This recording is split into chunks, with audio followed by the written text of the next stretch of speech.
Para que no. ¿Sí? Muy buenas tardes a todos. Bienvenidos a Videovisión Mexiquense. Le agradecemos al titular de esta plataforma su confianza, al licenciado Juan Manuel Padrón Lara. Y también le agradecemos al ingeniero José Luis Gutiérrez Cureño, que nos está dando también el espacio de este programa que es Ecatepec Unido al Aire. El día de hoy tenemos un gran invitado, que es el juez laboral.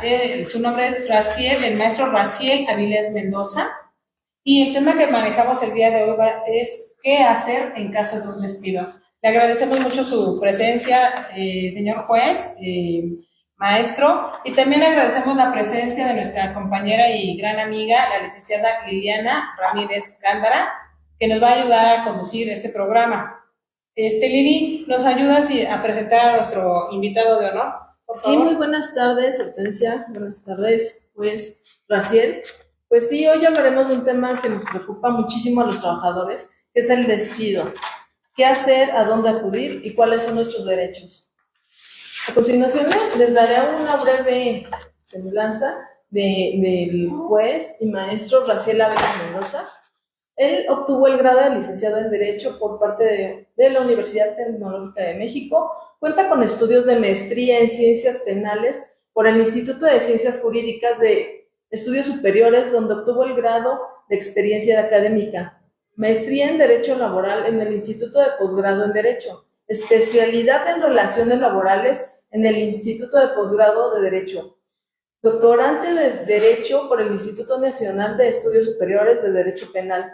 Se ha desempeñado principalmente como abogado postulante, teniendo como antecedentes el haber colaborado en firmas de abogados con reconocimiento a nivel nacional e internacional, certificados por la norma ISO. Ha sido apoderado legal de empresas como Ford Credit de México y General Motors México. Trabajó en el sector privado como abogado corporativo. En la Administración Pública Federal colaboró en la Secretaría de Energía en la Subdirección de Juicios Constitucionales. Asimismo, fue subdirector de Asuntos Penales y Laborales en la Autoridad Educativa Federal de la Ciudad de México. Director Jurídico Nacional en el Sindicato Nacional de Trabajadores de la Educación. Secretario Instructor en el Poder Judicial del Estado de México. Miembro del Instituto Latinoamericano de Derecho del Trabajo y de la Seguridad Social. Dentro de su formación docente destaca su participación como catedrático en la licenciatura en Derecho en el Instituto de Ciencias Jurídicas de Estudios Superiores. Bienvenido, pues, y maestro Raciel Avilés Mendoza. Muchas gracias, Liliana, muchas gracias, Hortensia, por la invitación. Pues a sus órdenes. En este momento estoy compartiendo en las redes el programa. Espero que nos acompañen, que nos hagan sus comentarios. El tema es un tema muy importante y le agradecemos, maestro, que esté con nosotros el día de hoy. Voy a encuadrar un poco el marco legal que nos rige en la ley laboral. En el artículo 123 de la Constitución de la República Mexicana, que es la Constitución Política de los Estados Unidos Mexicanos, establece los derechos laborales y de seguridad social en México. Es uno de los artículos más importantes porque protege a las personas trabajadoras y regula la relación entre empleados y patrones. El artículo dice que toda persona tiene derecho a un trabajo digno y socialmente útil. Además, el Estado debe promover empleos y proteger los derechos laborales. Tenemos dos apartados dentro de lo que es este artículo, que es el 123. Tenemos el apartado A y el apartado B. Y bueno, pues con este marco legal, en donde tenemos la justificación de la existencia de nuestra ley laboral y además de los procesos en esta materia, pues iniciamos, maestro, con una de las preguntas. ¿Qué hacer en caso de un despido?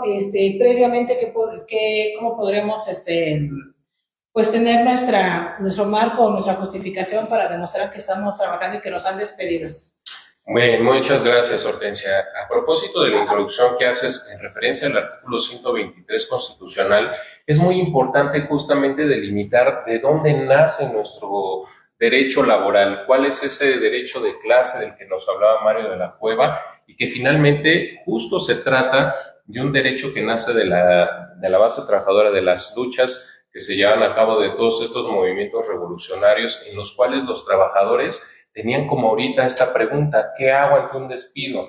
En aquel entonces, pues lo que teníamos es que como no estaba regulada básicamente ninguna normatividad referente a derechos adquiridos por los trabajadores, no había ese reconocimiento, pues empieza a gestar todo este tema en principio, del reconocimiento de cada una de las condiciones de trabajo, jornadas de trabajo, salario mínimo, todo lo que no se establecía justamente de seguridad social, aspectos de riesgos de trabajo, derechos de asociación, y es a través del tiempo cuando se van gestando todos estos movimientos revolucionarios y que se hace este reconocimiento, que entonces hoy en día que tenemos estos cuerpos normativos que protegen justamente al trabajador para saber esta pregunta que hoy nos reúne: ¿qué hacer ante un despido? Bueno, lo primero que nosotros tenemos que estar atentos en esas situaciones, que debemos de estar justamente en una relación de trabajo. Existiendo una relación de trabajo de la cual se pudiera derivar un despido injustificado, nosotros tenemos que advertir que hay un principio muy importante, que es el principio de la estabilidad en el empleo. Esto significa que nosotros no vamos a poder ser rescindidos de nuestra relación de trabajo salvo causa justificada. De igual forma, la propia Ley Federal del Trabajo nos señala que tampoco estamos obligados a prestar nuestros servicios para un patrón por más de un año. Y también nos establece que ya sea el trabajador o el patrón podrán dar por rescindida la relación de trabajo sin responsabilidad, ya sea para el trabajador o por el patrón, en cualquier momento por alguna de las causales que establece la propia Ley Federal del Trabajo. ¿Qué pasa si no se cumple esto? ¿Qué pasa si el patrón da por rescindida la relación de trabajo de un trabajador sin causa justificada? Bueno, pues en este supuesto, en principio lo que debemos igual tener en consideración es que el patrón sí puede dar por terminada esa relación de trabajo, reiterando, siempre y cuando se encuentre alguna de las hipótesis normativas y las causas que la propia ley le permite. En caso de no hacerlo, o bien estando en este tipo de causales, no se cumplen los requisitos a que nos habla el artículo 47 de la Ley Federal del Trabajo, esto es, darle por escrito un aviso de rescisión en el que contenga la fecha y la causa de los motivos por el cual estamos dando por terminada la relación de trabajo. Entonces, esto presumirá, conforme a las reformas, que se trata de un despido injustificado. En ese supuesto, el trabajador, según lo que marca la Ley Federal del Trabajo, tendrá derecho a reclamar ya sea la reinstalación en su empleo o una indemnización constitucional que consiste en 3 meses de salario, más salarios caídos y demás cuestiones que ahorita vamos a ahondar un poquito, ¿no? En ese sentido. Sí. Sin embargo, ahí también quiero puntualizar una situación. Ahora con las reformas, la constitucional de 2017 y la laboral de 2019, cambia el procedimiento en el cual nosotros vamos a poder ejercitar estas acciones. ¿Qué podemos hacer cuando estamos en presencia de un despido injustificado? Bueno, pues lo que tenemos que hacer es, antes de ir a la vía judicial, y aquí es por lo que me regreso un poquito a esa historia misma del derecho del trabajo, cómo surge nuestro derecho procesal del trabajo, es que tenemos que agotar una etapa prejudicial. Esta etapa prejudicial es una etapa conciliatoria. Nosotros recordemos que justamente cuando se empiezan a crear todos estos cuerpos normativos, cuando la creación de las juntas de conciliación y arbitraje se establecía, y para que entendamos el por qué ahora, a partir de la reforma del 19, se judicializa, se pasa al Poder Judicial la facultad de quienes resuelven las controversias que se suscitan en materia laboral, y que siempre se había explicado, ¿no? O sea, siempre se había cuestionado más bien el tema de decir, bueno, es que esto siempre debió haber estado en el Poder Judicial, derivado de la división de poderes con la que cuenta nuestro Estado mexicano. Un poder ejecutivo, lo que le corresponde, un legislativo, lo que le corresponde, y en este caso el judicial, que era competencia del Poder Judicial resolver este tipo de conflictos, controversias que se presentaban. Si nosotros recordamos, en el nacimiento de las juntas de conciliación y arbitraje, el espíritu era que este tipo de conflictos se resolvieran a través de la conciliación. No bastaba incluso que estuviera la cuestión normativa en donde se dieran estos derechos adquiridos de los trabajadores, sino que con el pasar del tiempo, pues de nada servía si era letra muerta, si al final los patrones no hacían caso respecto de estas conductas y respecto de estos derechos que tenían que reconocerles.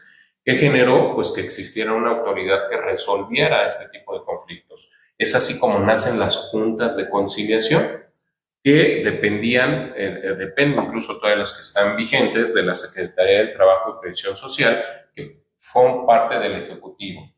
En ese sentido, se generó todo un tema porque había cuestiones que no se podían resolver por la vía conciliatoria y entonces empezó el conflicto y la discusión de ver entonces quién iba a resolver estas controversias. Porque al no ser posible la resolución por la vía conciliatoria, se requería de una autoridad resolutora en ese sentido. ¿Qué fue lo que pasó? Pues que a estas mismas juntas se les dotó de facultades de resolución y por eso emitían laudos, no sentencias, por la vía administrativa de que se trataba, y entonces se les cambió la denominación como tal, que entonces eran las famosas juntas de conciliación y arbitraje. Es así como empieza a surgir este tema, ¿no? Que ya tienen esa facultad para resolver. Sí, porque su inicio, yo creo que en el espíritu del legislador, hablaban de conciliación en esta gran idea positiva de que iban a llegar a acuerdos, ¿no? Exacto. De ahí el nombre de conciliación, pero pues no contemplaron las controversias.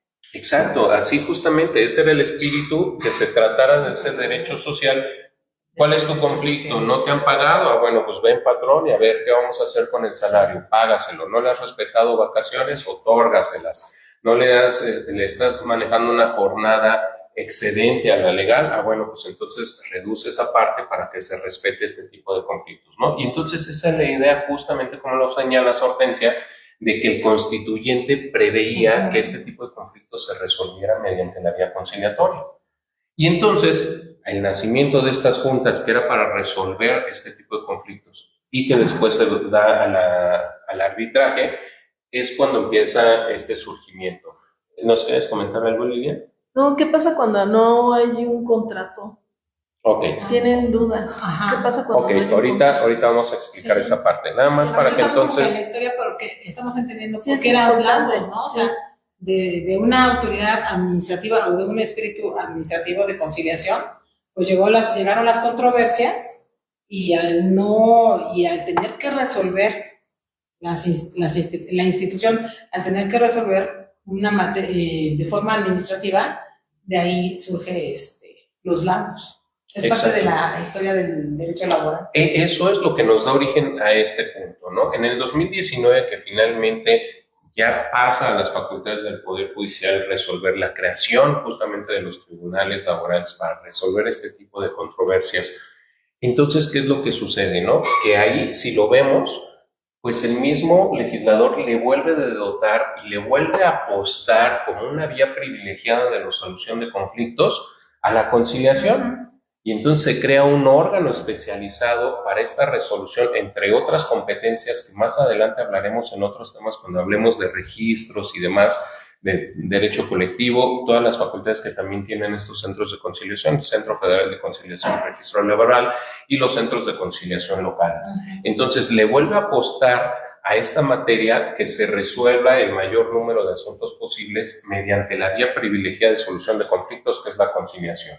Y entonces genera ese procedimiento de que si tú has sido víctima de un despido, antes de judicializar, antes de ir a demandar, acudas a los centros de conciliación locales o federales, dependiendo la competencia que tenga la empresa a la cual vas a demandar, a agotar esa etapa conciliatoria. Tenemos también algunas excepciones, que eso también lo hablaremos en específico en otro capítulo, sobre todos los asuntos que están exentos de ir a agotar esta etapa prejudicial e irse directo a la vía judicial para demandar el despido injustificado de que se trate.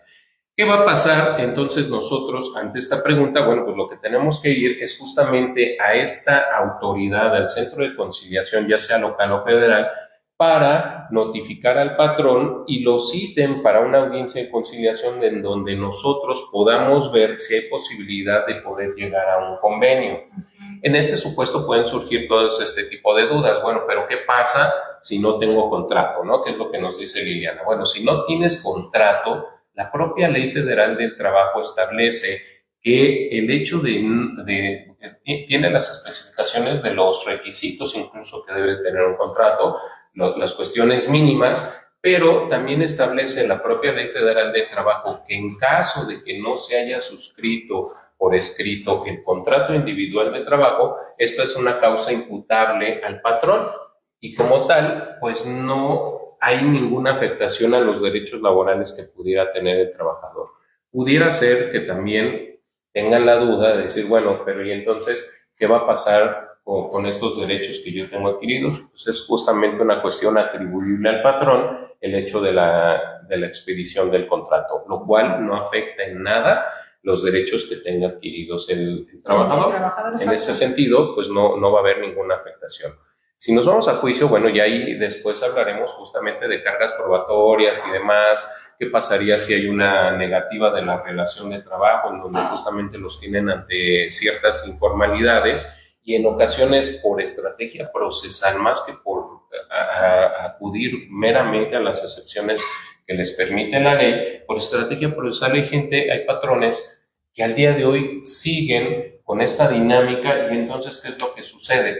Pues que si no tengo un contrato, que si no le daba depósito, no le expedía recibos de nómina, el dinero se lo daba en efectivo, no lo tenía inscrito ante las instituciones de seguridad social, entonces ahí pues realmente lo más común es que su estrategia procesal es negar la relación de trabajo. Sí. ¿No? ¿Por qué? Porque el trabajador, recordemos, la única carga de la prueba, conforme esto que veníamos comentando, y que si vemos el origen de la Ley Federal del Trabajo, sí, efectivamente es muy clasista y muy proteccionista la clase obrera. Sí. Sin embargo, la única carga de la prueba que tendría en juicio el trabajador en ese sentido sería acreditar la relación de trabajo. En ese supuesto, si no tiene nada, bueno, ahí tenemos ciertos conflictos, pero también hay ciertos elementos como las exigencias para el esclarecimiento de la verdad que nosotros podemos ejercitar para llegarnos de la verdad histórica de los hechos que están sometiendo a nuestra jurisdicción para la resolución del conflicto y determinar mediante ese test de laboralidad si realmente existía o no existía esta relación de trabajo. Pero a la pregunta concreta de qué pasaría si no cuento con un contrato, realmente no afecta tanto, ¿no? Tendríamos que ver ciertas particularidades ya de la relación de trabajo como tal para ver qué documentos se tienen y demás, pero en esencia, el que no tengas un contrato de trabajo no te priva de tus derechos para poder ejercitar estas acciones principales, ¿no? Sí, claro. No, y bueno, se dice que es muy clasista la ley laboral, pero es que, bueno, va en función de los abusos patronales, que históricamente y hasta el día de hoy se sigue ejerciendo ese abuso sobre los trabajadores. Bueno, también sabemos hoy en día que también existen algunas personas o hasta mafias para demandar a los patrones. Bueno, es una situación un poco complicada, pero la ley laboral defiende bastante a los trabajadores y creo que tiene ese principio de justicia social. Sí, claro, y en seguimiento justamente a lo que nos ocupa la plática, la charla de hoy, pues esto sería el primer paso, ¿no? Que nosotros, si no estamos exceptuados de agotar esa vía conciliatoria, entonces tenemos que agotar la conciliación prejudicial, ir al centro, notificar al patrón respecto de la prestación que le estamos reclamando, porque con el despido, ¿qué es lo que pasa? Que normalmente si se da por terminado hoy la relación de trabajo entre X empresa y Hortensia, ¿qué sucede? ¿Qué diría Hortensia? Bueno, ¿y ahora qué hago, no? Si ya fui despedido, ¿qué hago? Bueno, lo primero que tú tienes que hacer es, de entrada, pues sí, buscar la asesoría con un abogado especialista en la materia para que te vaya haciendo un cálculo del finiquito de las prestaciones a las que tú en todo caso tendrías derecho, de acuerdo a tu antigüedad, de acuerdo a las prestaciones legales y extralegales, si es que las hubo contratadas con la empresa, pactadas en ese sentido, la antigüedad y el salario, y conforme a eso, entonces sí, al momento en el que acudimos al centro de conciliación para ver si hay posibilidad de llegar a un convenio, normalmente los trabajadores, ¿qué es lo que quieren? Que se les pague rápido y que les paguen lo que realmente les corresponde. Exacto, así es. Salvo los que pues de repente pretendan otra situación o generan una expectativa diferente de decir, bueno, es que a mi vecino, es que a mi amigo, es que a mi compañero le dieron X cantidad y entonces yo también pretendo esto, ¿no? Eso también es muy común, que de repente los trabajadores tienen ciertas expectativas y que no corresponden a la realidad, porque cada relación de trabajo es muy particular. Reitero, tendríamos que ver la empresa con la cual estás trabajando o la persona física a la que prestas tus servicios, la antigüedad que tienes, el salario, las prestaciones, la categoría, y derivado de eso, pues entonces sí, por eso es que un especialista en derecho de trabajo te puede hacer un finiquito y decir, bueno, esto es lo que realmente te corresponde.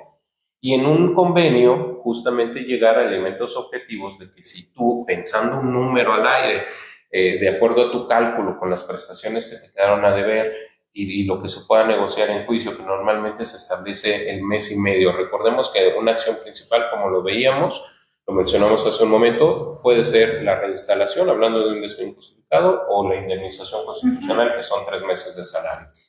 No, y como dice maestro, piden a veces, o sus expectativas son muy altas y no van en función hasta la actividad que desarrollan dentro del centro de trabajo. Exacto. Entonces sí, es parte de... Exacto. Entonces, eso es lo primero que nosotros tenemos que ubicarnos, ¿no? Saber realmente cuánto es a lo que yo tengo derecho conforme al finiquito, de acuerdo a mis condiciones y mi antigüedad que tengo en la empresa o la persona física a la que presto mis servicios. Y de ahí es que reitero, normalmente cuando uno llega a estos centros de conciliación, pues puede ser que nos hagan ahí un cálculo y puede ser que el patrón en ese momento proponga una buena cantidad para dar por solucionado el conflicto. Pero si yo no tengo la claridad de cuánto es lo que vale mi asunto, cuánto es lo que realmente el trabajador tiene derecho de acuerdo a estas condiciones de trabajo, podría ser que, reitero, una cantidad al aire le ofrezcan 10,000 pesos cuando su asunto vale 5,000. Sí. Pues por supuesto que le conviene, por supuesto que podría tener las facilidades de poder aceptar ese convenio porque le están ofreciendo el doble de lo que le correspondería. O viceversa, podría ser que a lo mejor si no tienen idea, no le hicieron un cálculo y no le presentan un cálculo en ese momento en el centro de conciliación, sino nada más empiezan con las típicas conciliaciones de, bueno, ¿cuánto ofreces tú y cuánto quieres? Y no tienen como base ese parámetro de hacer un cálculo real, pues a lo mejor le ofrecerán igual 5,000 pesos cuando a lo mejor lo que le corresponde son 8 o 10. Ahí ya estaríamos incluso hablando de una renuncia de derechos, que como tal el centro de conciliación no podría o no tendría por qué aprobar este convenio si es que hay renuncia de derechos del trabajador. Y una pregunta, por ejemplo, las autoridades que están asignadas para la conciliación, ¿pueden dar esa alerta o se tienen que mantener muy al margen del proceso? Tendrían que estar obligados realmente a conocer justamente los aspectos de las condiciones de trabajo. Realmente los centros de conciliación, quiero decir que sí han venido trabajando bien en términos generales. La realidad es que en la materia del derecho del trabajo, pues las cargas de trabajo son inmensas, ¿no? Y dependiendo, por ejemplo, aquí en esta región de Ecatepec, pues el incremento que nosotros hemos visto en los tribunales va en aumento.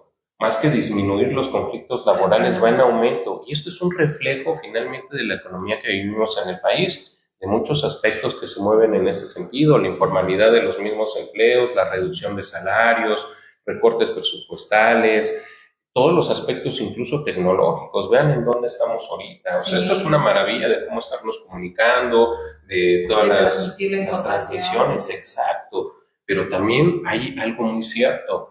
Los avances de la tecnología de la información ha ido mermando también, como lo que pasó históricamente en la revolución industrial, ¿no? Entonces son aspectos que realmente si los vemos han ido impactando que esto, pues de repente esas conciliaciones van perdiendo objetividad. Ya no se tiene el tiempo necesario destinado a ello. Aunado a que la ley se los permite, puede atenderte un pedagogo, puede atenderte un psicólogo o puede atenderte un licenciado en Derecho. Son los perfiles que están en los centros de conciliación. Yo siempre lo digo, un pedagogo o un psicólogo, por supuesto que por la formación misma, podríamos incluso decirlo así, podría tener a lo mejor, o si lo pensamos bien, ciertas herramientas superiores a las que podría tener un abogado, ¿no? Para buscar una mediación, para ir identificando a las partes en conflicto, cuáles son sus temas, cuál es la cuestión que traen a lo mejor muy arraigada en el sentimiento y cómo ir trabajando con cada uno de ellos este tipo de intereses para buscar la conciliación. Sin embargo, si ya lo vemos, y yo lo he visto mucho en los tribunales, cuando llegan con ciertas cantidades o ciertas cuantificaciones que les hacen en el centro, si no fue un abogado quien hizo esa cuantificación, el tema de prima de antigüedad, por ejemplo, hay quienes dicen, pues es que de pura prima de antigüedad, yo tengo el derecho, no sé, de 80,000, 100,000 pesos. Pero cuando vemos, quizá esa prima de antigüedad la hicieron porque el trabajador tenía un sueldo de 800 pesos diarios o de 1,000 pesos diarios y conforme ese salario hacen el cómputo de lo correspondiente a la prima de antigüedad.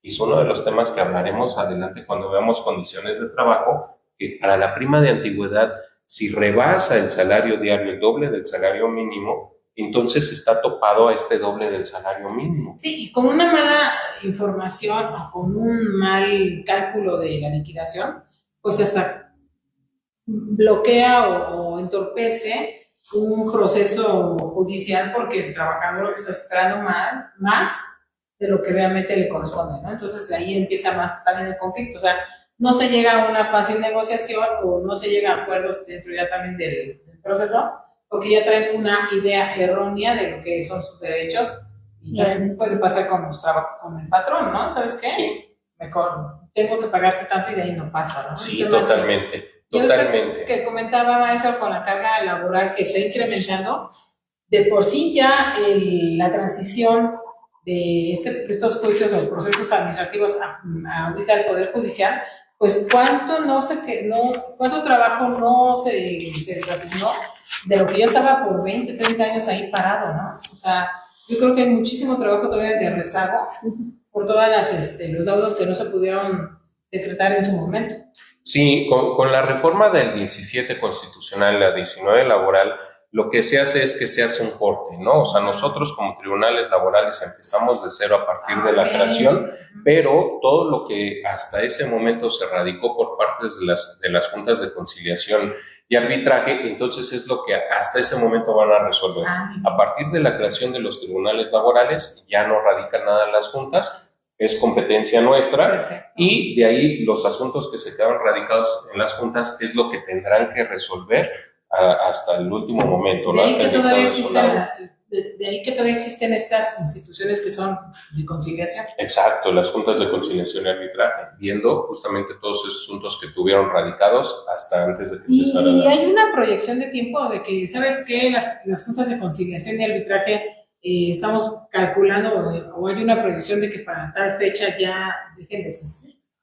Estaba esta proyección, sin embargo, ha sido muy volátil. Incluso, por ejemplo, la Ciudad de México ha tenido que ir modificando porque en todo, ¿no? En general, toda la entidad, pero principalmente Ciudad de México y Estado de México han tenido que ir fusionando justamente las juntas. ¿Por qué? Porque ha habido reducción de personal, ha habido fusión de ciertas juntas y obviamente también todo eso ha impactado, ¿no? Aunado a que también, pues definitivamente mucho se hablaba, es que las juntas se niegan a morir, ¿no? Y entonces, pues las diligencias las señalan hasta dentro de 6, un año, 2 años para efecto de justificar el trabajo. Yo, la verdad es que no quisiera quedarme con esa idea, la verdad es que también quiero pensar que los compañeros que están en estas instancias, pues también están rebasados de trabajo y con menos personal, pues también hace imposible todo esto, ¿no?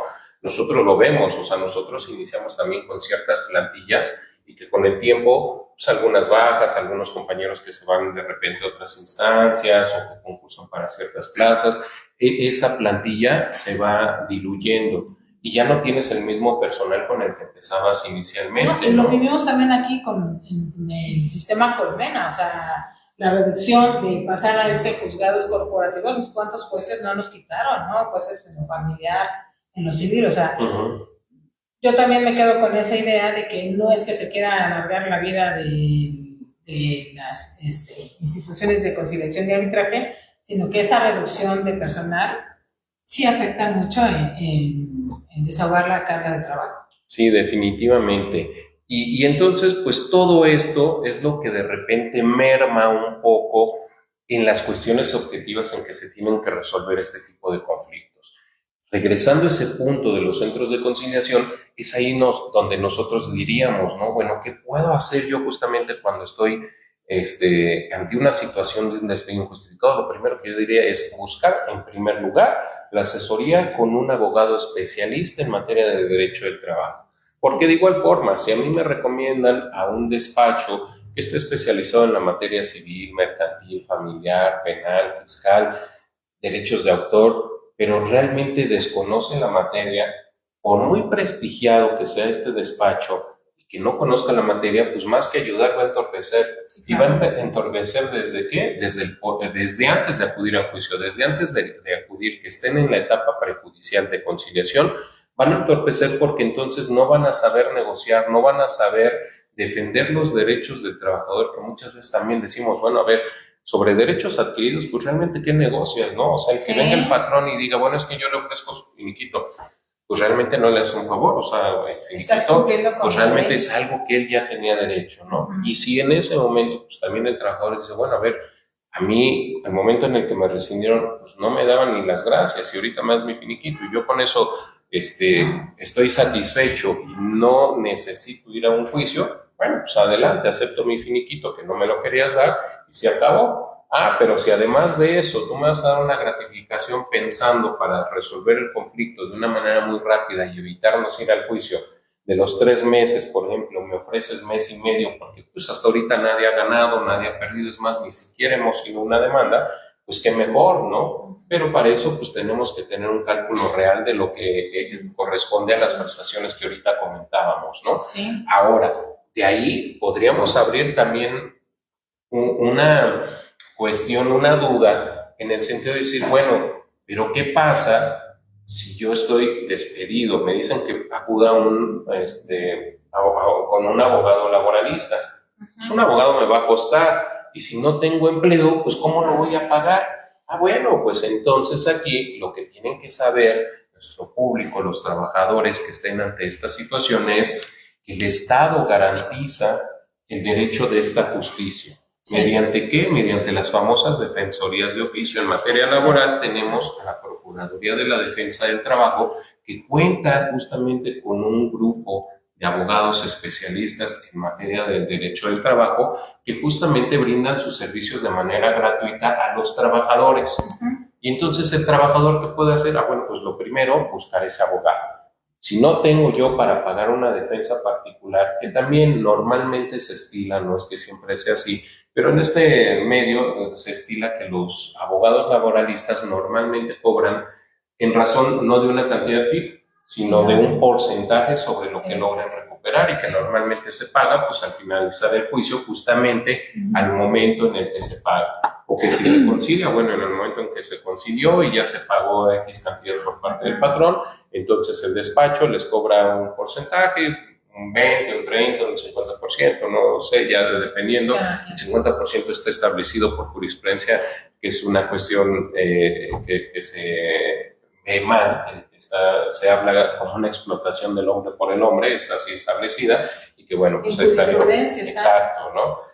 Sin embargo, bueno, pues hay despachos muy abusivos que sí llegan a esos extremos, ¿no? Como puede ser un porcentaje menor. Pero bueno, normalmente eso es lo que se establece, atendiendo justamente que estás consciente de que el trabajador pues no te va a pagar porque estás sin trabajo. ¿Con qué te va a pagar, no? En algunos casos, bueno, pues habrá despachos que fijen ciertas cantidades, igual las jurídicas, a lo mejor el trabajador después se emplea, en fin, ¿no?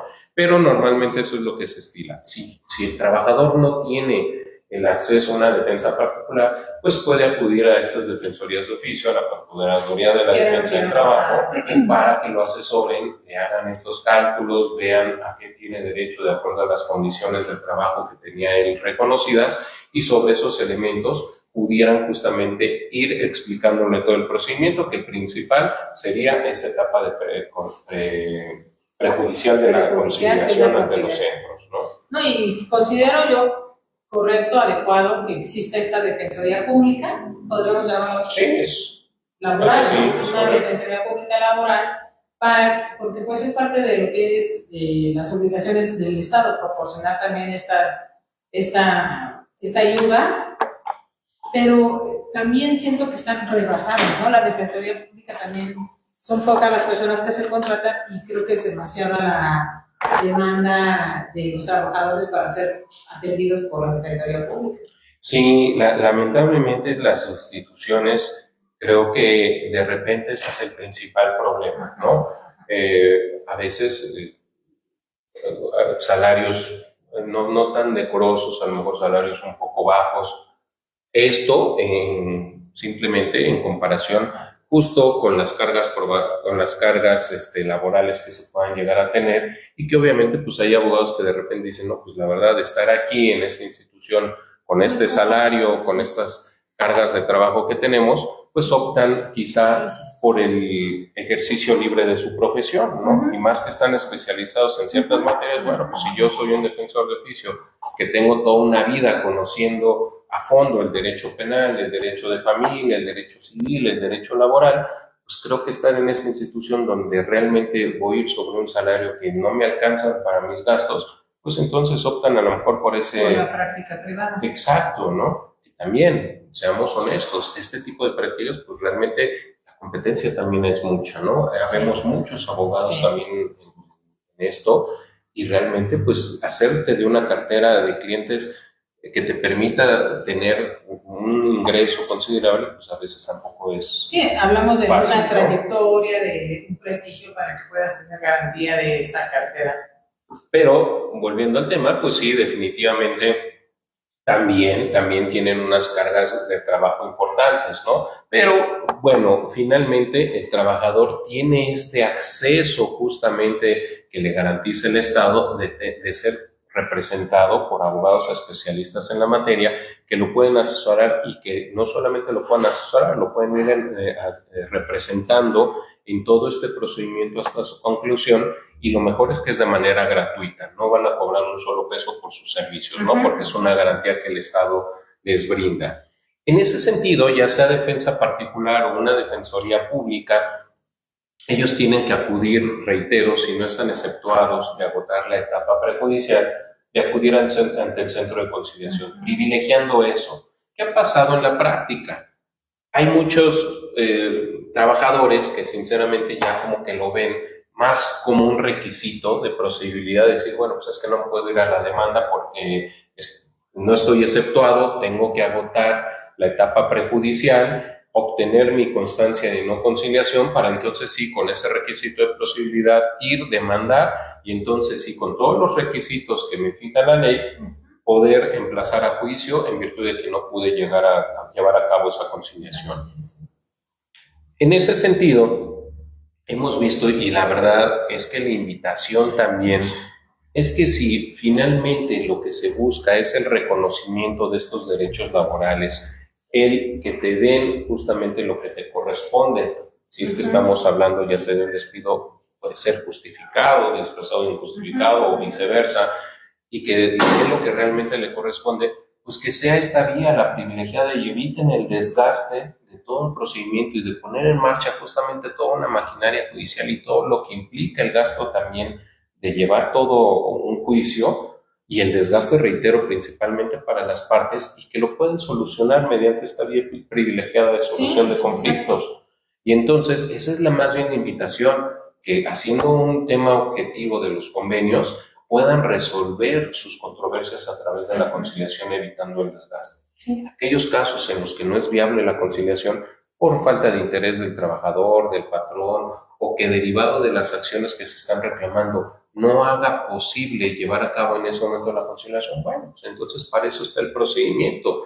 Teníamos 100 años de historia de hacer un mismo procedimiento. Llevamos 4 años con un nuevo procedimiento que la verdad, al menos en el Estado de México, es muy ágil, es muy dinámico, se resuelve de una manera muy rápida. Es que sí, A mí yo me siento muy orgullosa del Estado de México, porque obviamente siempre hay sus observaciones y las áreas de oportunidad, pero creo que también tenemos el tema de que sí se le da la atención y sí se llegan, se cumple con las fechas de los acuerdos, o sea, toda esta parte del trabajo que hace el Poder Judicial, estamos prácticamente dentro de los términos.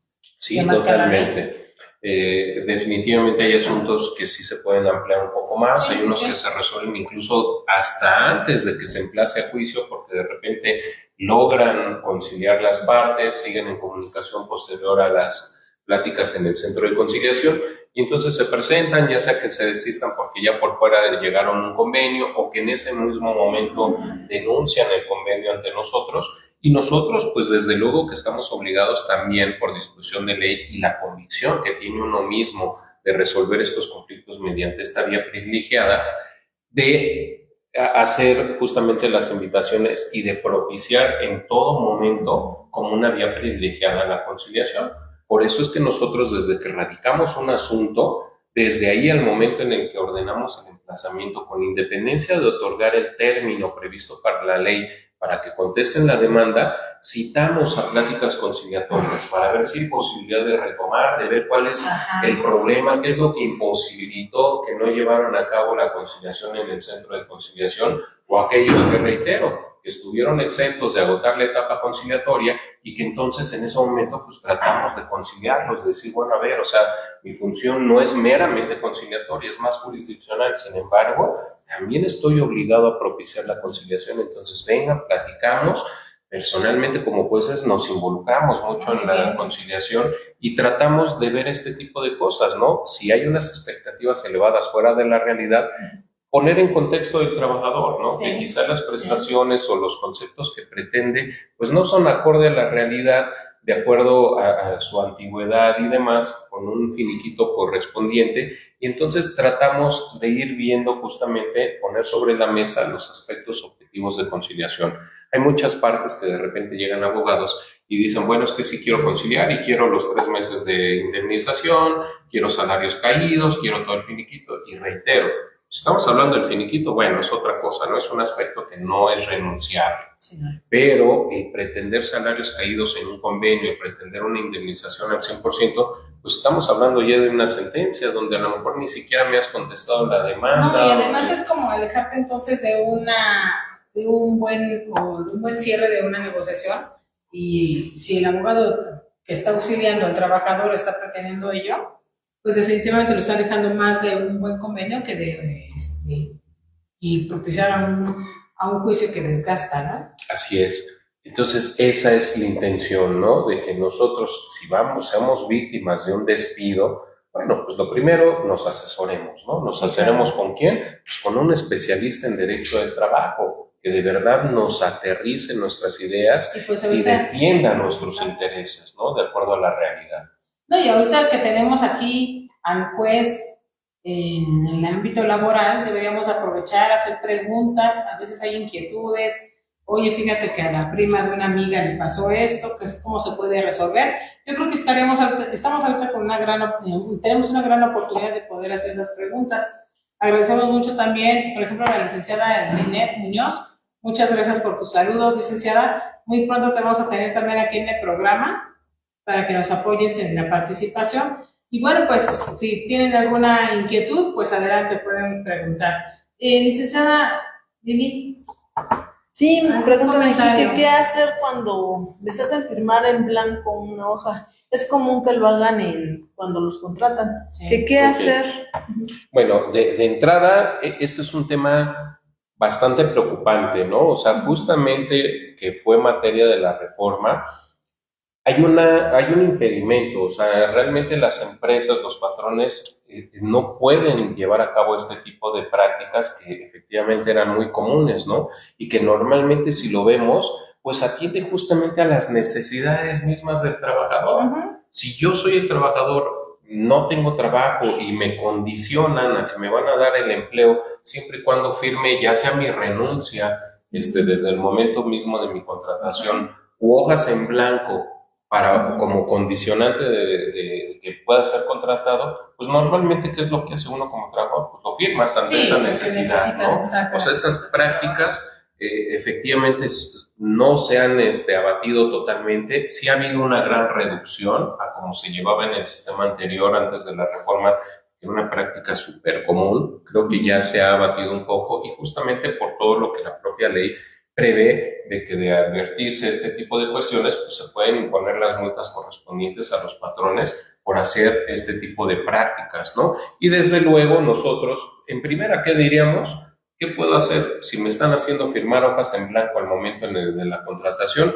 Pues en la medida de lo posible evitarlas, desde luego, ¿no? Si las podemos evitar, pues evitar firmar documentos en blanco en las cuales puedan incorporarse renuncia de derechos posteriormente. Normalmente es donde incluyen una redacción después de renuncia, de finiquitos, de reconocimiento a lo mejor de algún adeudo de prestaciones de, no sé, de vacaciones, prima vacacional, aguinaldo, ¿no? Entonces, lo primero que yo diría, evitarlas. Cuando no es posible evitarlas, dada esta necesidad, dada estas circunstancias que se presentan al momento en el que me están contratando, bueno, ¿qué pasa? Que al momento en el que nosotros damos por terminada la relación de trabajo, ya sea por mutuo consentimiento o alguna de las causales que nos señala la ley, bueno, solicitar la devolución de esos documentos para que no hagan un uso indebido de los mismos. Sí. Y si estamos ante el tema que hoy nos ocupa, en presencia de que me despidieron, bueno, pues invocarlo así desde el momento en el que yo voy a presentar mi demanda, ¿no? La nulidad.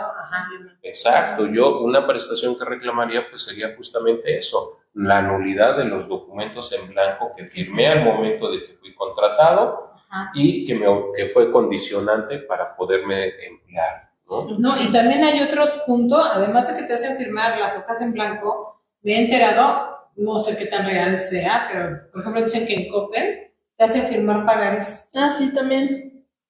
Me ha llegado ese rumor que les entonces, hacen firmar ¿cómo? O pagares. sea, ya un pagaré en blanco, te lo hacen firmar, que es obviamente pues una vía mercantil, muy independiente de la laboral. También se sugiere eso, ¿no? Que en la presentación de la demanda mencionar este tipo de acciones que... Sí, la recomendación es la misma y no se diga al tratarse de un título ejecutivo que tiene autonomía y Claro. que obviamente en materia mercantil pues es un título de crédito autónomo, ¿no? Que realmente se puede utilizar de otra manera. Entonces, ahí la recomendación es exactamente lo mismo que los documentos en blanco. Es más, en un documento en blanco te pueden incorporar un pagaré justamente. Ajá, sí, ¿no? también. Un reconocimiento de algún adeudo, en fin. Entonces, es muy delicado firmar documentos en blanco, sea hojas totalmente en blanco, sea pagarés. ¿Por qué? Porque efectivamente pueden darles un uso distinto, ¿no? Sí. ¿Qué es lo que se hace, por ejemplo, cuando les hacen firmar pagarés ciertas empresas o ciertos patrones?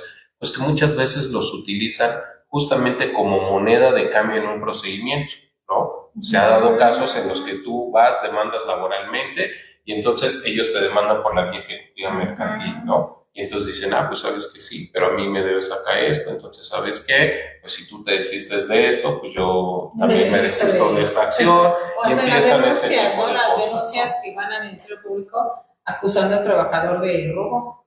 Sí, son muchos elementos los que se pueden dar, ¿no? Exacto.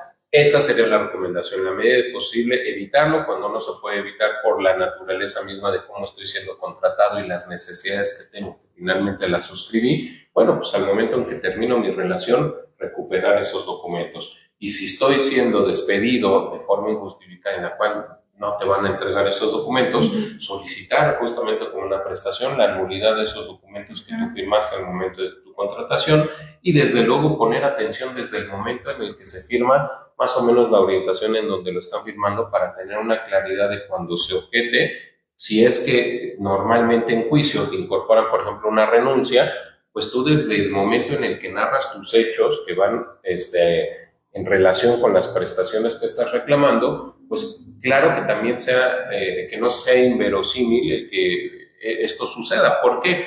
Porque también justamente por estas malas prácticas, también están las malas prácticas de repente de trabajadores, ¿no? Y no solamente de ellos, sino de despachos que se dedican a esta defensa, en la cual a lo mejor sí firmaron la renuncia y fue el momento en el que los rescindieron, pero cuando se asesoran dicen, pues sabes que no te preocupes, ¿no? Vamos a demandar. Y desde ahí, como una práctica muy común es que te hagan firmar tu renuncia desde el inicio o te hagan firmar hojas en blanco, entonces vamos a decir que como un requisito al momento de tu contratación, te hicieron firmar tu renuncia.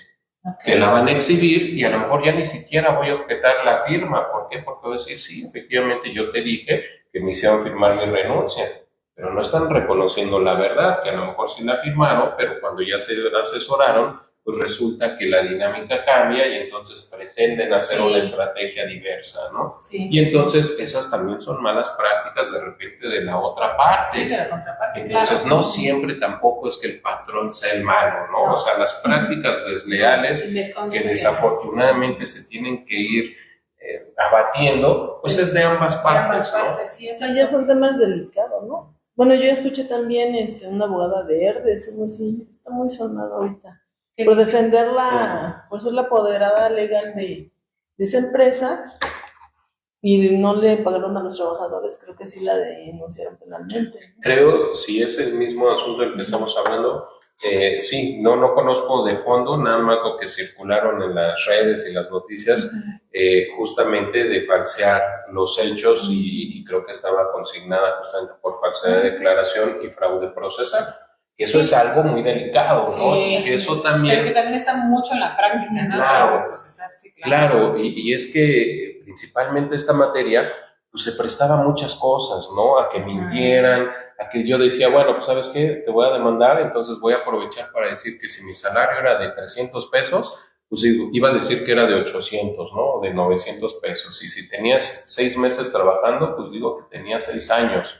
Y atendiendo a las cargas probatorias, que es el patrón a quien le corresponde desvirtuar, y si no tenía esa formalidad de tener bien documentado todo, pues entonces si no lo desvirtuaba, y volviendo a la pregunta que hace rato teníamos, ¿qué pasa si no hay un contrato? Realmente es atribuible al patrón. Sí. Y entonces si no hay un contrato en donde tú me demuestras que no entré en la fecha que yo digo, sino en la fecha que establecimos en el contrato, y si no me desvirtúas que tenía estas condiciones de trabajo legales, por ejemplo, el salario y demás, y no tienes otros elementos, pues ni modo, vas a tener que ser condenado conforme a lo que yo estoy diciendo en ese supuesto, ¿no? Y entonces, ¿qué pasaba? Pues que se hacía esa situación, ¿no? Y era muy común que se llevaba a cabo esto, ¿no? Y bueno, por ejemplo, en lo personal, hace muchos años, estoy hablando de hace como 10, 15 años, sí, como 15 años, en una ocasión nos llegó a la empresa una demanda de 6 trabajadores. Nunca los conocimos, pero nos demandaron. Fue algo terrible, porque pues tuvimos que pagar. Ha habido prácticas de esa naturaleza en donde hay firmas de abogados que a eso se dedican, ¿no? Sí. Y eso es muy sonado, así como los emplazamientos de repente a huelga de sindicatos que pues, ni siquiera tienen agremiados y que iban y se prestaban a las extorsiones. También era muy conocido y todavía existen por ahí desafortunadamente algunas personas que se dedican a eso, que van al archivo de notarías, al IFREM, buscan las actas constitutivas y entonces con eso emplazan a las empresas y señalan incluso a los miembros del Consejo de Administración, son a los que les atribuyen, por ejemplo, el despido, ¿no? Y resulta que pues el trabajador nunca existió para estas empresas. Nunca existió. Nosotros, la verdad, le digo que tiene bastante tiempo, sí nos sorprendió y nos asesoramos con los abogados correspondientes, pero ¿por qué lo señalo? Bueno, porque hablamos de que en ambas partes, o sea, tanto trabajadores como patrones, hay prácticas desleales y además muchos pueden manejar que pues tampoco tienen ética, ¿no? Ni trabajadores ni patrones. Entonces, de ambos lados hay víctimas, ¿no? Siempre. Pero lo que me gustó con estas reformas laborales es que también ya la carga de la prueba también la tiene el trabajador. En ese sentido. De cuando llegan y te inventan que yo trabajé con él y a ver, demuéstrame entonces que sí realmente... eso es lo que comentamos. Realmente la única carga de la prueba que tiene el trabajador es acreditar la relación de trabajo. Exacto, es la única carga de la prueba. Y bueno, las prestaciones extralegales y demás, ¿no? Pero en esencia es eso. Sí. Y estas prácticas pues eran comunes. ¿Qué hacías tú? Ibas, bueno, estos tipos de personas que esto se dedicaban, ¿no? Emplazaban a juicio, contestaba, aquí había muchos problemas. ¿Por qué? Porque si por alguna cuestión no tenían una defensa adecuada, se les iba la contestación fuera de término, no la contestaban, pues iban en rebeldía y pues básicamente ya después si no comparecían a juicio, terminaban siendo condenados, ¿no? Sí. Cuando efectivamente a lo mejor el trabajador ni siquiera existía para ellos. O, ¿qué es lo que pasaba también? que las personas que demandaban sabían que si les contestaban negando la relación de trabajo, difícilmente iban a poder acreditarles, o se la jugaban y en una de esas pues ya acreditaban si se les va a la confesional o algo, bueno, pues por ahí vinculaban algunas otras pruebas y demás, y entonces terminaban condenando. O bien, justamente el fin de este tipo de personas, pues era que a sabiendas de que no existía una relación laboral, pues al momento en el que consiguieran, decían, bueno, pues a ver, ¿cuánto me das, no? Y a veces el patrón, más que por reconocer, porque incluso eran convenios que no se hacían con reconocimiento de relación de trabajo, sino únicamente para dar por terminada la relación, el conflicto que tenían presente, pues aceptaban, ¿no? Y decían, bueno, ¿sabes qué? Pues ya, mira, para evitarnos el desgaste, para no estar yo obviamente litigando este asunto, que al final, pues a lo mejor sé que lo voy a ganar porque efectivamente no era mi trabajador y demás, pero que me va a costar pagarle al abogado, es que o si tengo un despacho, un jurídico interno, bueno, pues justificarán su salario, pero si no, pues hay que pagar las igualas, la defensa y todo, y de todas maneras no va a gastar más. ¿Qué hago? Pues te ofrezco 2,000, 3,000 pesos, 5,000 pesos. Estas personas lo aceptaban y desde ahí te dabas cuenta, ¿no? Sí. Dices, pues, ¿cuál relación de trabajo, no? O sea, y entonces pues se prestaba eso, ¿no? A una extorsión realmente de lo que no existía, ¿no? Una simulación de un acto jurídico. Entonces, obviamente, todas estas implicaciones en la reforma pues se han ido modificando. Lo de las hojas en blanco, pues ya hay un poco más de control en ese sentido. Esta abogada que referían, yo no conozco, no sé ni siquiera sea cierto o no, nada más lo que se circula en redes, en donde se establece que justamente por falsear algunos hechos y demás, pues fue vinculada y demandada justamente por esta empresa, ¿no? Que dijo, bueno, ¿sabes qué? O sea, ya quedó acreditado que tú falseaste estos hechos, que no acreditaste este punto, entonces te denuncio por falsedad de declaración y fraude procesal por la simulación del acto jurídico, y ahorita está procesada, ¿no? Si fue cierto, bueno, pues qué lamentable y qué preocupante justamente para los abogados que hacen estas prácticas, para que quede en el antecedente de que efectivamente una cuestión de esa naturaleza que antes decías, bueno, pues si me desvirtúan el salario, bueno, pues ya total me pagarán conforme ese salario. Si me desvirtúan la antigüedad, pues bueno, ya nada más me pagarán de acuerdo a la antigüedad que yo acredité. Pero ahora va más allá y tienes la obligación justamente como autoridad de hacer la vista correspondiente para la Fiscalía de la probable comisión de los delitos, con independencia de las multas que puedes imponer a los patrones, por justamente, o bueno, más bien a los apoderados que de repente simulan este tipo de cuestiones. Y también hay un tema que también, bueno, lo hemos vivido muy cerca, el bullying, el acoso, no es acoso, es hostigamiento laboral. ¿Moving? ¿Se llama? El moving. ¿Ahí qué elementos podría tener el trabajador como para acreditar que del hostigamiento laboral te enfermaste, ya mejor decidiste de renunciar? O sea, porque también es una como renuncia obligatoria, ¿no? Sí, y vuelvo a lo mismo, ¿no? Creo que en este punto es un tema justamente también delicado, porque si lo vemos así, reiterando todo este tipo de proteccionismo que se va dando de manera pues más orientada a esa clase trabajadora en la cual se busca, no se diga mujeres, ¿no? Pues hablando del tema de mujeres, hay un privilegio muy latente, ¿no? Hacia las trabajadoras, en fin, no se diga embarazadas, etcétera. Pero también hay que ver una realidad de las cosas. O sea, definitivamente si se dan los supuestos y demás, bueno, pues están las acciones correspondientes en las cuales se tiene que valorar, hacer una ponderación del valor de las pruebas y todo ese sentido. Pero también algo que yo he advertido en muchos asuntos es que de repente, pues estamos también ante una generación de cristal, ¿no? Esa es la realidad. O sea, hay muchos trabajadores todavía de ciertas generaciones que no es que les gusten que los traten mal o no, simplemente están acostumbrados a hacer un desempeño profesional de su trabajo y a cumplir con sus funciones correspondientes. Pero hay trabajadores, reitero, no tampoco quiero decir que sea fuerza generacional, porque hay de todas las edades, ¿no? El que es flojo es flojo. Y de repente hay trabajadores que también, vuelvo a lo mismo, no siempre el malo es el patrón.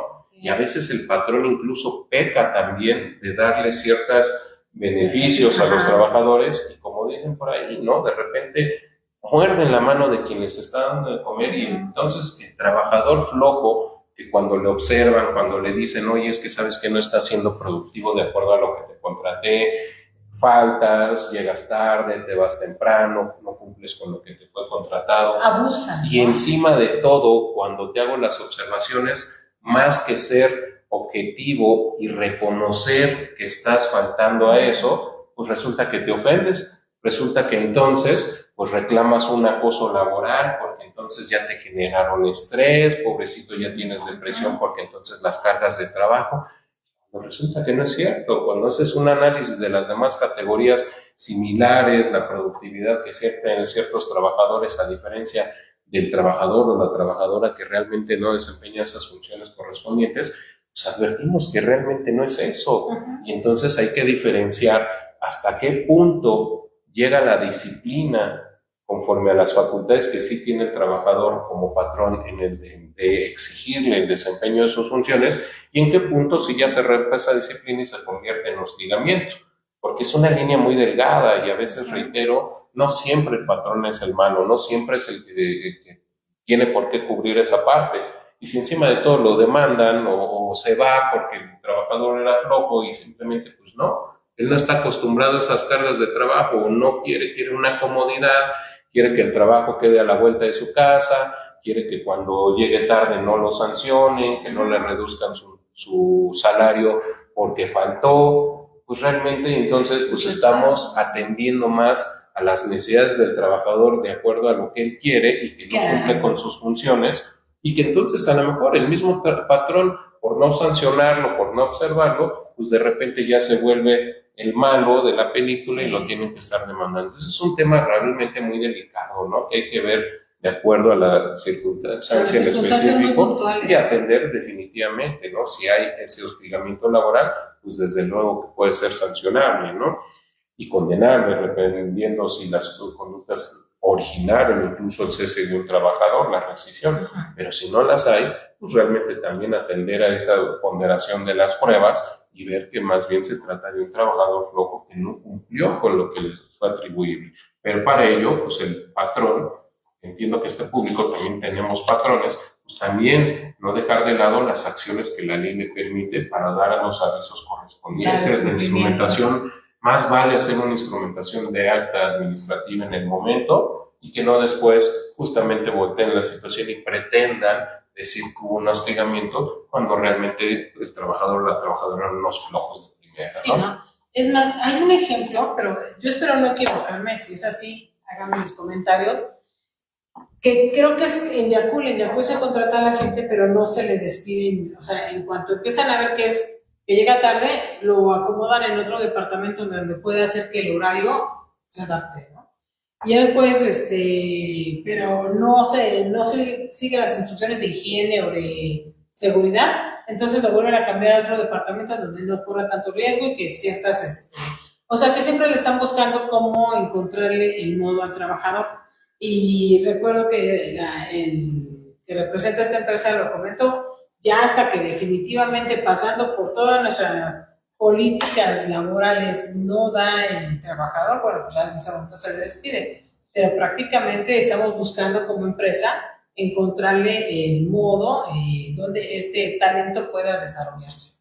Y efectivamente, la empresa también debe tener los protocolos necesarios, los lineamientos necesarios para evitar el abuso y en un momento dado hasta el costo tan alto de haber contratado a una persona, a un colaborador pernicioso, ¿no?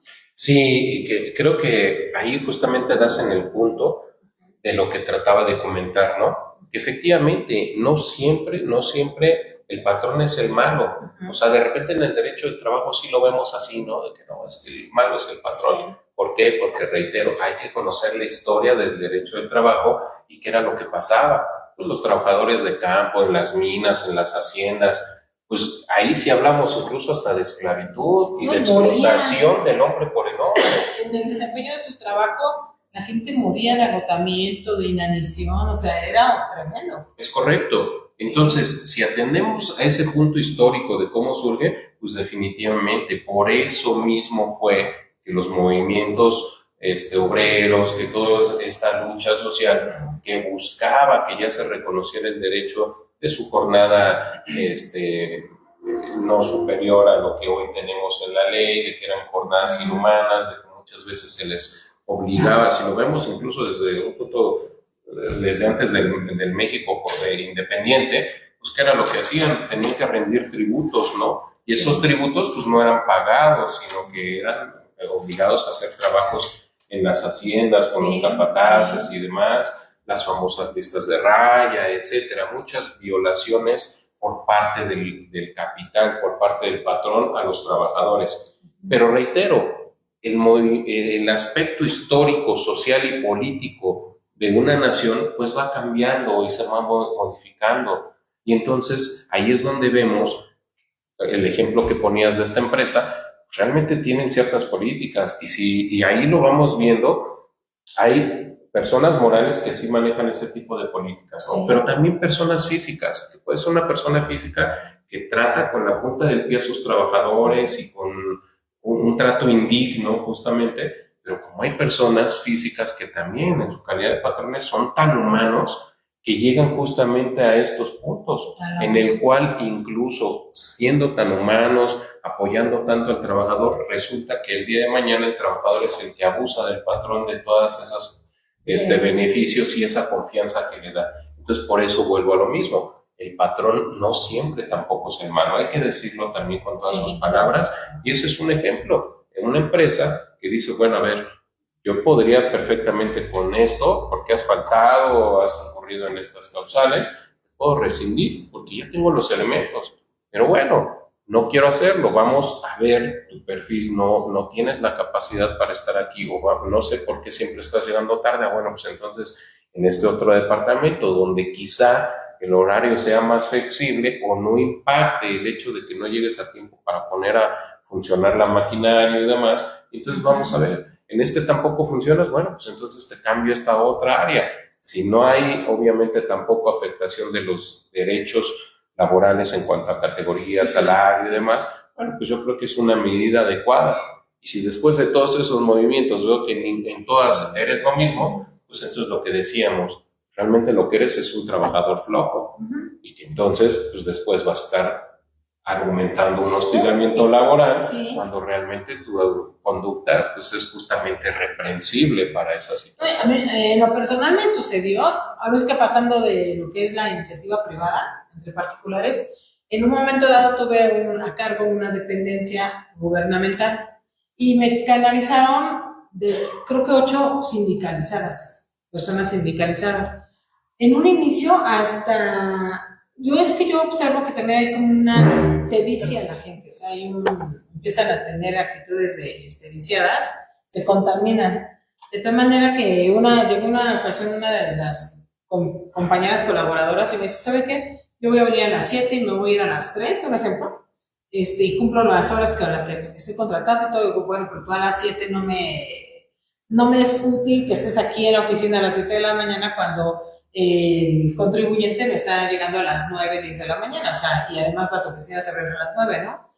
Pero ese tipo de actitudes que tomaban, o permisos para faltar y permisos para faltar, pero como están sindicalizados y es el gobierno, etcétera, llega un momento en que dije, ¿sabes qué? Le comenté a mi asistente de confianza, digo, ¿sabes qué? Prepárame una charla, vamos a hacer un cierto curso de sensibilización, porque no entiende de dónde viene el sindicalismo ni los derechos que han obtenido los sindicalizados y cuánta sangre se derramó, cuántos mexicanos trabajaron y lucharon y murieron por los derechos que ahorita ustedes están disfrutando, como para que ahorita vengas a estropear una figura tan, pues yo digo que hasta tan honorable, ¿no? Porque ser sindicalizado representa tener en tus espaldas una responsabilidad de quienes dieron la vida por que tú tuvieras estos derechos. Y efectivamente tuve que trabajar mucho con este equipo, porque efectivamente yo también estoy muy con ese tema de que todos tienen talento. Entonces nada más hay que encontrarles dónde. Y en ese sentido empecé a trabajar, sensibilizarlos con la historia laboral, que es muy importante, del derecho laboral, para que pudiéramos funcionar. Y afortunadamente, después de unos cuantos meses de adaptación, logramos avanzar bien la maquinaria en mi oficina. Pero Sí. efectivamente, también en el área del sector público también tenemos este tipo de vicios, ¿no? Totalmente, y yo diría que incluso con más énfasis, ¿no? Ujú. Ahorita hablamos efectivamente del apartado A, pero efectivamente el apartado B, todos los trabajadores al servicio del Estado, creo que incluso hay más abuso, Sí. porque en iniciativa privada, al momento de que tú te puedes rescindir una relación de trabajo, puede haber más arbitrariedades o es diferente la forma en la que tú le puedes dar las gracias a alguien, ¿no? Y despedirlo. Sí. En el apartado B sabemos que de entrada, si tú incurres alguna de las causales que la propia Ley Federal de los Trabajadores al Servicio del Estado prevé como posibilidad para dar por terminados el cese el cese de los efectos del nombramiento por el cual se está siendo contratado, pues lo primero que tienes que obtener es el visto bueno del Tribunal Federal de Conciliación y Arbitraje para poderlo cesar. Si no tienes ese visto bueno, pues no lo puedes despedir así tal cual, ¿no? Puede existir la venia del sindicato en el momento en el que instrumentas el acta administrativa para dar por terminados esa relación de trabajo de manera provisional hasta en tanto se resuelve en definitiva por el tribunal, o hacerlo vía incidental cuando el sindicato desde luego que no va a dar su visto bueno y que lo solicitas dependiendo las conductas. Y ahí efectivamente tenemos ese tipo de abusos. Yo también estuve en el sector público y efectivamente ves mucha gente que abusa en ese sentido, de decir, no, pues yo ya tengo mi base para que me despidan, nunca. Sí. Y entonces ya voy contabilizando, ya llevo tantas faltas, pero aquí ya me pueden cuadrar, pues entonces ya ahora sí me aparezco, rompo el término por el cual me pueden dar de baja por las faltas injustificadas y después vuelvo a faltar y no obedezco y demás, ¿no? Sí. Yo me pongo a pensar incluso, ¿no? En mi propio tribunal, todo el equipo de trabajo es muy comprometido y trabaja más del horario que realmente les corresponde. Sí. ¿Por qué? Porque las cargas, como decíamos, son muy importantes, muy fuertes y están tan comprometidos que no hay uno que de repente diga, ay, pues es que ya no es mi horario o algo, o se van, pero yo sé perfectamente que muchas veces en su casa siguen trabajando, comprometidos con la finalidad de ¿qué? De hacer justamente llegar a esa justicia a los justiciables y darles el tiempo, los términos de los que hablabas hace rato, que salen las cosas a tiempo. Las cargas de trabajo de repente no te saldrían, ¿no? Pero ¿qué pasa con un trabajador o una trabajadora que de repente esa misma carga que tiene Liliana, de repente Hortensia dice, ah, no, pues es que yo no puedo, es que no, esto ya me está generando estrés, ah, es que pobre de mí, porque, a ver, ¿y por qué Liliana y por qué todos los demás tienen las mismas cargas y ellos dentro del término que son contratados, dentro del horario que están contratados por el Poder Judicial, pensando como ejemplo, ¿no? Sí. Sin cubrir tiempo extraordinario, porque ellos sí pueden y tú no puedes? Bueno, pues porque te la pasas viendo YouTube en tu computadora, porque te sales todo el tiempo, porque de repente, pues cuando tienes que hacer algo, pues estás viendo videos, estás en el celular, pues claro que no te van a dar los tiempos. Y cuando te exija, cuando te digo, oye, a ver, me presentas esto con 1000 errores, te los regreso y resulta que no los presentas bien, pues por supuesto que no tienes ese compromiso. Sí, y entonces exacto. vas a confundir el acoso laboral con realmente la disciplina que tienes que hablar. Y entonces eso es hasta penoso. O sea, una persona que sería hasta de vergüenza, una persona así se le ocurra decir que está siendo víctima de acoso laboral, cuando lo único que es un flojo o una floja que no le alcanza la capacidad ni el compromiso de verdad de hacer las funciones que le corresponden. Claro, y no porque sea una función pública no hay una productividad, claro que sí. Sí. Las productividades también se miden. En el Tribunal Fiscal y Administrativo teníamos que cumplir con ciertas metas en lo que son la presentación de proyectos. Sí, y es correcto. obviamente pues bueno, ya no eran las emergencias, sino más bien eran los acuerdos. Y ¿no? este tipo de personas normalmente tú lo identificas clara o no, o sea, cuando de repente tienen un nombramiento que es profesional, ¿no? Y que les estás haciendo sus evaluaciones para ver cómo van, toda la disposición, ¿no? Y súper bien y demás. Sí. Y una vez que ya tienen su nombramiento definitivo, mágicamente eso ya no me corresponde, eso no son mis atribuciones, ya estoy fuera de mi horario, no me alcanza la capacidad y entonces como no puedo, pues no lo hago. Y entonces es donde te das cuenta pues que la persona realmente, pues sus vicios ya son de otra naturaleza, ¿no? O que traen temas no trabajados y que finalmente ya los quieren vincular a que pues, es acoso, ¿no? Perdón, pues tú ya tienes unos temas psicológicos de tiempo atrás, ¿no? O problemas con el novio, la novia, con los papás, en fin, y entonces pues lo quieren vincular acá, ¿no? Pues a ver, hay que atender realmente qué es lo que le originó esa depresión o esa ansiedad. Exacto, pero pues ya no es tema de uno, o sea, ya es tema de que pues supéralo, ¿no? Así es. También hay otro punto, también en el apartado B, que es lo que yo también viví, que yo preferí quedarme en lugar de con 8 personas, dije, prefiero quedarme con 4, pero 4 que trabajen bien. Entonces, ¿sabes qué? Los ponemos a disposición de personal y el municipio, en este caso, que se encargue de que resuelve con ellos, ¿no? Sí. Pues es muy interesante para nosotros, fue muy interesante esta charla. ¿Algún comentario, Lili, para dar por terminada esta reunión? Creo que nos quedó muy claro, pero sí es una materia, la materia laboral es muy amplia. La verdad, gracias, juez, por haber aceptado la invitación. Creo que, como ya lo dije, es muy amplia y no sé si Hortensia, las personitas que nos están viendo, claro que sí, se quedaron a lo mejor con saber un poco más o de otro pues tema. Mire, nos están viendo varios abogados y nos están saludando, nos están mandando saludos, les agradecemos mucho. También nos están viendo de algunas agrupaciones también sociales, también Baby Mosha, Alan Piñeiro, la licenciada Diner y del otro Jorge Ortiz. Ajá. Te escucho. Javier. Ajá. Yair, ¿no? También. Uh-huh. Sí. Sí, así es. Exacto.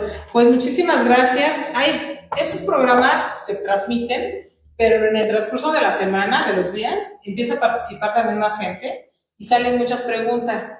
Vamos a tener una segunda oportunidad, vamos a invitar nuevamente al maestro, al juez, para que nos apoye en una segunda programa y de esa manera nosotros poder transmitirle las preguntas que ustedes nos hayan realizado en este tiempo para desarrollar un poquito más el tema y les agradecemos mucho su participación.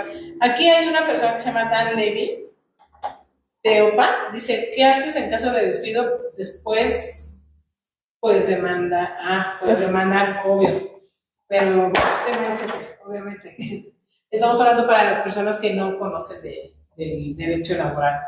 Excelente exposición, licenciado Raciel Lupillo Herrera. Le manda saludos. Pues muchísimas gracias por su participación. Sería todo por el día de hoy. Maestro, muy buenas tardes y gracias, por favor, al staff que está allá atrás. Muchísimas gracias también. Muchas gracias. Gracias.